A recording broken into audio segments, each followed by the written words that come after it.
મોરબીના લોક સાહિત્યમાં એક ગીત છે કે મોરબીની વાણિયણ મચ્છુ પાણી જાય, જેમાં વાણિયણ પાણી ભરવા મચ્છુ નદીએ ગઈ છે અને ત્યાં જીવાજી ઠાકોર ઘોડે ચડીને આવે છે. સ્ત્રીને જોઈને ઠાકોરને ખરાબ વૃત્તિ જાગે છે. વાણિયણ એને વારવા મથે છે, પણ ઠાકોર એને ઉપાડી જવા કૃત નિશ્ચય છે.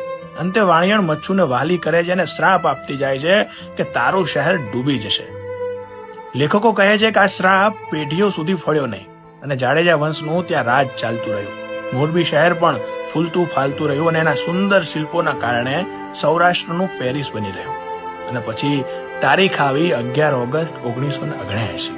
બપોરે 3 વાગ્યાની આસપાસ આ દિવસના ભાગ્યમાં ગુજરાતનો સૌથી કરુણ દિવસ હોવાનું લખાયેલું હતું.